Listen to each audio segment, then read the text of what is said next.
Vous pourriez être surpris par ce que je m'apprête à partager, mais il est crucial de rester silencieux et concentré sur ce qui s'en vient. Vous regardez une autre vidéo exclusivement destinée aux élus. Si vous ne croyez pas en Christ, il est probable que vous ne regarderez pas cette vidéo jusqu'à la fin. N'hésitez pas à l'arrêter, car le message pourrait ne pas résonner ou vibrer avec votre âme ou votre esprit. Cependant, si vous êtes un vrai croyant en Christ, vous comprendrez pleinement tout ce que je vais expliquer. Je me tiens devant vous, les élus, avec un message qui transpercera chaque couche de votre être. Ce n'est pas une conversation ordinaire, c'est une confrontation avec votre esprit. C'est un réveil de votre âme. Vous avez été appelé à la grandeur. Vous avez été marqué par Dieu, choisi pour marcher sur un chemin que peu de gens peuvent et même imaginer. Mais laissez-moi vous dire quelque chose avec une clarté absolue aujourd'hui. Votre vocation, aussi puissante soit-elle, peut être complètement détruite par une seule chose, le compromis. Écoutez-moi, les élus. Une bataille fait rage pour votre vie. Ce n'est pas une bataille que vous pouvez voir avec vos yeux naturels, mais elle se déroule tout autour de vous, même au moment où je vous parle. Les farces des ténèbres complotent contre vous, attendant que vous baissiez votre garde. Elles n'attendent pas que vous tombiez à cause d'une erreur massive et évidente, non, elles attendent que vous cédiez juste un peu, que vous fassiez un tout petit compromis. Car l'ennemi, c'est quelque chose que la plupart d'entre nous oublient, de petits compromis mènent à une destruction massive. Et aujourd'hui, je suis ici pour vous arracher le bandeau des yeux. Je suis ici pour exposer les manières subtiles et sournoises que l'ennemi utilise pour essayer de faire dérailler votre destinée. Il veut vous faire croire que ces petites décisions que vous prenez n'ont pas d'importance. Mais laissez-moi vous dire la vérité, les plus petits choix que vous faites aujourd'hui façonneront votre lendemain. Chaque décision, aussi petite soit-elle, vous rapproche du but que Dieu a pour vous ou vous en éloigne. Je veux que vous ressentiez le poids de ce moment. Vous n'êtes pas ici par accident, c'est un alignement divin. Vous avez été attiré par ce message parce que Dieu veut vous réveiller, vous secouer de votre torpeur et allumer en vous un feu si ardent que le compromis n'aura nulle part où se cacher. Bienvenue à Une parole de sagesse. Si vous n'êtes pas encore abonné, n'hésitez pas à vous abonner, à aimer la vidéo et à activer les notifications pour rester à jour avec la parole de Dieu. Les élus, écoutez-moi. Le chemin vers votre destinée est étroit. Il n'est pas large, il n'est pas facile. Et le long de ce chemin, il y aura d'innombrables occasions de prendre des raccourcis, de plier juste un peu, de s'écarter d'un seul pas. Mais laissez-moi vous avertir de toutes mes forces, l'ennemi n'a pas besoin que vous vous éloigniez beaucoup. Il a juste besoin que vous vous écartiez un peu. Il sait que le plus petit détour peut conduire à la plus grande destruction. Laissez-moi vous emmener dans la parole de Dieu et vous rappeler l'histoire de Samson. Samson, un homme oint dès sa naissance, choisi par Dieu pour délivrer son peuple de ses ennemis. Samson avait reçu une force surnaturelle, une manifestation physique de la puissance de Dieu sur sa vie. Mais qu'est-il arrivé à Samson? A-t-il été vaincu par une armée? Non. Il a été vaincu par le compromis. Il a permis que de petites décisions l'éloignent de sa vocation. Voyez-vous, Samson avait des limites fixées par Dieu. Il ne devait pas se couper les cheveux, il ne devait pas boire de vin, il ne devait toucher à rien d'impur. Ce n'étaient pas des règles aléatoires, c'étaient les conditions de son onction. Mais Samson, comme tant d'entre nous, a commencé à jouer avec ses limites. Il a commencé à tester les frontières. Il pensait qu'il pouvait gérer la situation. Il a commencé par toucher la chose impure lorsqu'il a mangé du miel provenant de la carcasse d'un lion. Cela semblait anodin, n'est-ce pas? Quel mal y a-t-il à un peu de miel? Mais ce que Samson n'a pas réalisé, c'est que son petit compromis ouvrait la porte à une plus grande destruction. Puis est venue Dalila. Oh, Dalila, le symbole de la tentation, l'incarnation du compromis. Samson n'est pas tombé en un jour, il n'a pas perdu sa force en un instant. Ce fut un processus long. Dalila lui a demandé encore et encore, le pressant de lui révéler le secret de sa force. Et Samson, au lieu de rompre avec elle, au lieu de rester ferme dans sa vocation, a joué avec le feu. Il a dansé autour des limites de son onction, taquinant le compromis jusqu'à ce que celui-ci le consume. Et à la fin, Samson a tout perdu. Sa force, sa vue, sa liberté. Disparu. Tout ça parce qu'il a laissé de petits compromis s'accumuler jusqu'à le détruire. L'ennemi n'a pas besoin de vous écraser d'un seul grand coup. Il a juste besoin que vous baissiez votre garde petit à petit. Il a besoin que vous pensiez qu'un petit compromis n'aura pas d'importance. Il a besoin que vous croyiez que plier vos valeurs une seule fois n'est pas grave. Mais c'est ça le mensonge. La vérité est que chaque fois que vous faites un compromis, vous desserrez votre emprise sur la vocation que Dieu a placée dans votre vie. Et il n'y a pas que Samson. Regardez Salomon, l'homme le plus sage qui ait jamais vécu. Salomon, le roi qui a construit le temple de Dieu, l'homme qui avait plus de richesse et de sagesse que quiconque avant ou après lui. Mais même Salomon n'était pas à l'abri des dangers du compromis. Voyez-vous, Salomon a bien commencé. Il a construit le temple, il a prié pour la sagesse, il a gouverné avec justice. Mais lentement, très lentement, Salomon a commencé à faire des compromis. Cela a commencé avec ses mariages. Salomon a épousé des femmes de nations avec lesquelles Dieu avait interdit à Israël de s'associer. Au début, cela ne semblait probablement pas grand-chose. Quel mal y a-t-il à un peu de miel, n'est-ce pas? Mais ces mariages ont introduit l'influence de dieux étrangers. Et bientôt, Salomon, l'homme le plus sage de la terre, construisait des autels à des idoles. Il adorait de faux dieux, égaré par les compromis même qu'il pensait pouvoir gérer. Les petits compromis de Salomon ont conduit à la chute de tout son royaume. Le royaume d'Israël a été divisé à cause de la décision d'un seul homme de compromettre ses valeurs. Et maintenant je vous le demande, les élus, combien d'entre vous jouent avec le feu? Combien d'entre vous se tiennent au bord du gouffre, pensant que vous pouvez gérer la situation, pensant qu'une petite décision n'aura pas d'importance? Combien d'entre vous flirtent avec la tentation, croyant que vous êtes assez fort pour résister le moment venu? Laissez-moi vous dire la vérité, vous n'êtes pas assez fort pour résister au piège du compromis si vous continuez à jouer avec lui. Plus vous jouez avec la tentation, plus votre résistance s'affaiblit. Voyez-vous, le compromis est un tueur lent. Il ne frappe pas d'un seul coup, il s'insinue dans votre vie comme un poison lent, s'infiltrant dans vos décisions, vos pensées, vos relations. Et le temps que vous réalisez ce qui se passe, il est déjà trop tard. L'ennemi a déjà fait son travail. Il a déjà planté des graines de doute, de peur et de faiblesse dans votre esprit. Et ces graines grandiront allant que vous ne les coupiez à la racine. Mais voici la bonne nouvelle, les élus. Dieu vous a donné tout ce dont vous avez besoin pour vaincre. La Bible nous dit dans 1 Corinthiens 10, 13 « Aucune tentation ne vous est survenue qui n'ait été humaine. Et Dieu, qui est fidèle, ne permettra pas que vous soyez tentés au-delà de vos forces. Mais avec la tentation, il préparera aussi le moyen d'en sortir, afin que vous puissiez la supporter. » Comprenez-vous la puissance de cette promesse? Non seulement Dieu est conscient des tentations auxquelles vous êtes confrontés, mais il a déjà fourni un moyen d'en sortir. Vous n'avez pas à céder, vous n'avez pas à faire de compromis, vous n'avez pas à laisser l'ennemi gagner. Mais voici la clé, les élus. Vous devez être prêts à prendre le chemin de la sortie. Vous devez être prêts à dire non, même quand c'est difficile. Vous devez être prêts à rester ferme, même quand les autres autour de vous cèdent. 3. C'est la marque des élus. Nous ne sommes pas comme tout le monde. Nous sommes appelés à un standard plus élevé. Nous sommes appelés à marcher sur un chemin différent.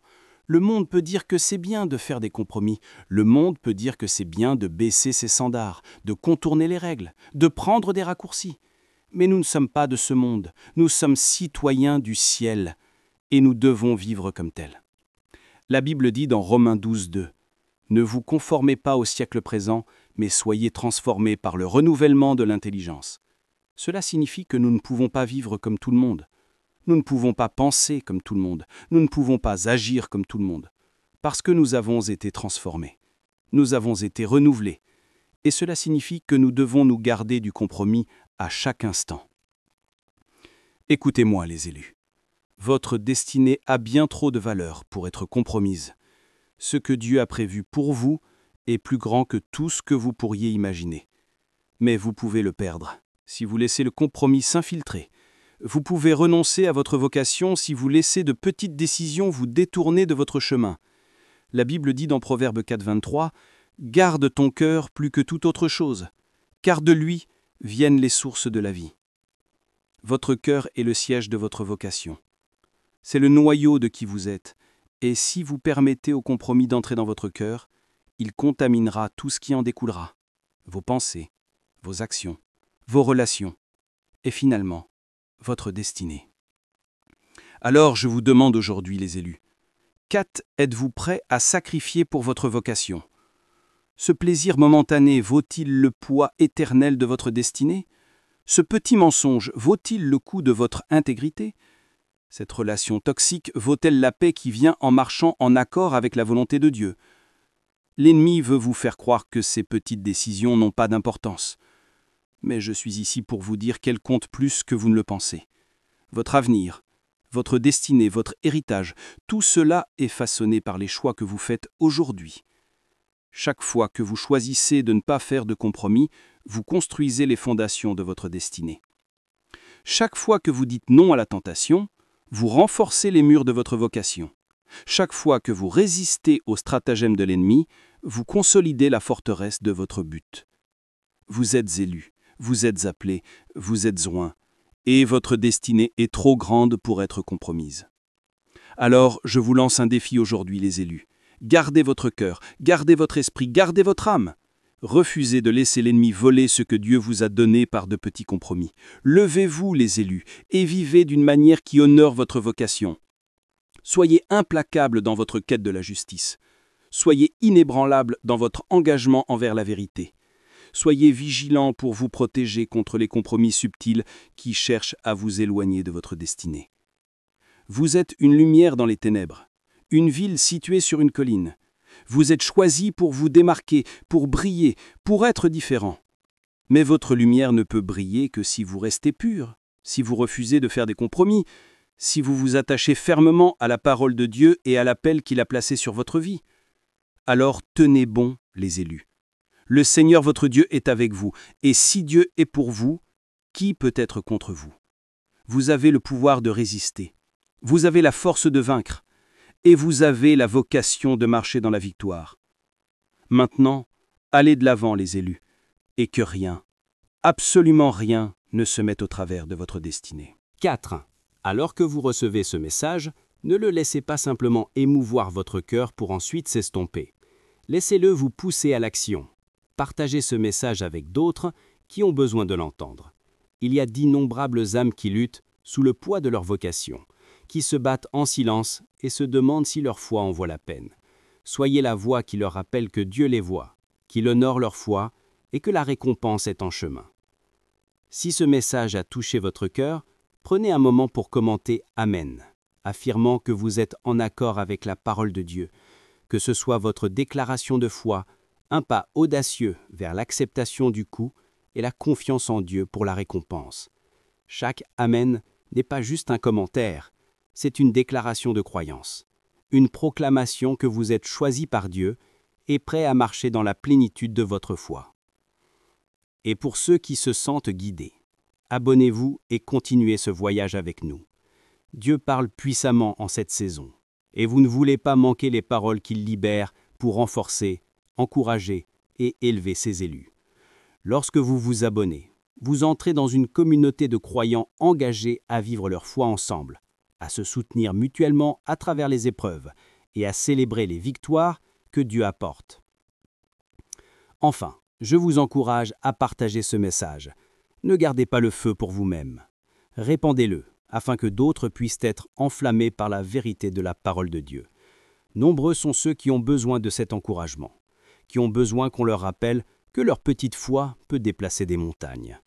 Ensemble, nous pouvons allumer un feu dans le cœur des élus, les préparant pour l'avenir glorieux que Dieu a promis. Marchons ensemble sur ce chemin, en faisant confiance à la fidélité de Dieu à chaque étape.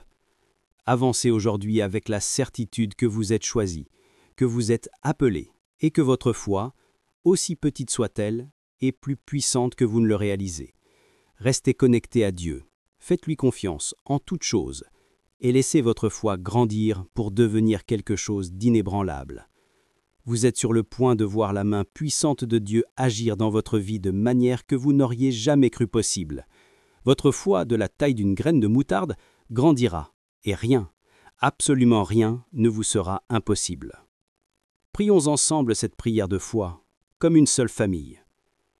Père Céleste, nous venons devant toi avec des cœurs enflammés, des esprits affamés de ta présence et des intelligences prêtes à recevoir la plénitude de ta puissance.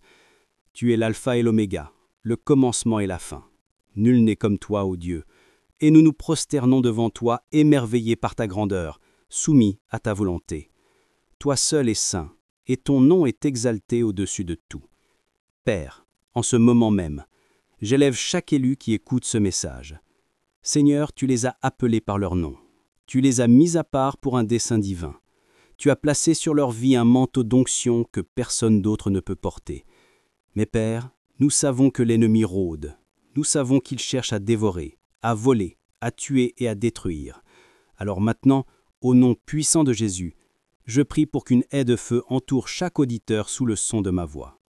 Seigneur, que ton feu dévorant consume toute forme de compromis, toute tentation, tout plan de l'ennemi qui cherche à les éloigner de leur vocation.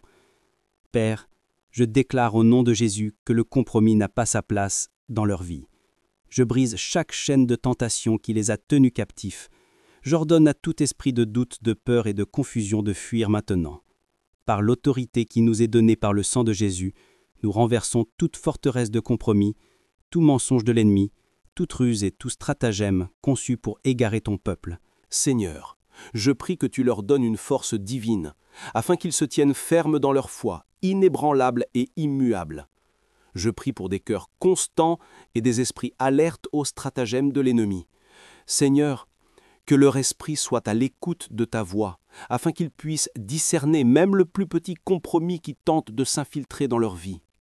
Donne-leur l'audace de résister, le courage de s'éloigner de la tentation et la sagesse de choisir la justice plutôt que la facilité, la sainteté plutôt que le confort. Père, ta parole dit dans Proverbe 4, 23 que nous devons garder notre cœur, car de lui viennent les sources de la vie. Alors maintenant je prie sur les cœurs des élus. Seigneur, protège leur cœur de la pollution de ce monde. Garde-les de l'influence de l'ennemi. Que ton esprit soit un bouclier autour d'eux et que leur cœur soit si en phase avec toi que les choses de ce monde perdent leur emprise sur eux. Seigneur, j'élève chaque personne qui partagera ce message. Que ce message soit comme une épée dans l'esprit, tranchant les mensonges de l'ennemi et apportant la vérité et la lumière à ceux qui en ont besoin. Alors qu'ils partagent, Seigneur, je prie que ta puissance soit libérée à travers chaque mot et que des vies soient transformées.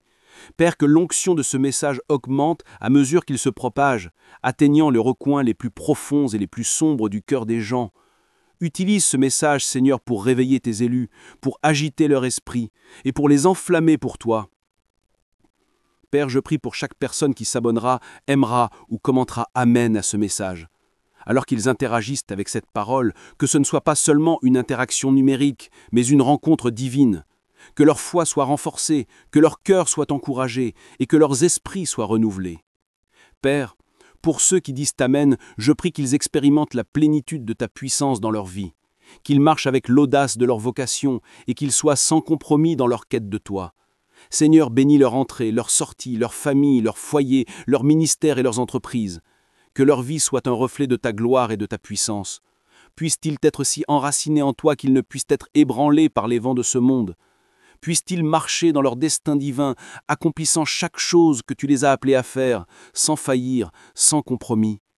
Père, au nom de Jésus, je m'oppose à tout esprit de distraction qui tente de les éloigner de leur destinée. Je lie les forces du doute, de la tentation et de la peur. Je déclare qu'ils marcheront dans la plénitude de leur vocation, sans hésitation, sans peur, sans compromis. Ils sont plus que vainqueurs par Christ Jésus. Plus grand est celui qui est en eux que celui qui est dans le monde. Seigneur, alors que ce message se propage, qu'il ne retourne à toi sans effet, mais qu'il accomplisse tout ce que tu as ordonné pour lui. Je prie qu'il pénètre les cœurs comme un marteau, brisant chaque endroit dur, chaque barrière et chaque mur qui a été érigé par l'ennemi. Que cette parole soit un feu purificateur dans le cœur de ton peuple, brûlant tout ce qui n'est pas de toi et ne laissant derrière que de l'or pur. Père, je te remercie pour ce que tu es en train de faire. Je te remercie que des chaînes se brisent en ce moment même. Je te remercie que la délivrance a lieu maintenant. Je te remercie que des destinées s'alignent à ta volonté maintenant. Au nom puissant, incomparable et merveilleux de Jésus-Christ, nous prions. Amen et Amen. Si ce message a touché votre cœur et que vous souhaitez soutenir notre mission de propagation de la parole de Dieu, il y a un lien épinglé dans les commentaires en dessous. Aucun don n'est trop petit. Votre générosité, même d'un seul centime, peut apporter de l'espoir et de la joie dans la vie de quelqu'un. Merci de vous associer avec Dieu dans cette œuvre importante.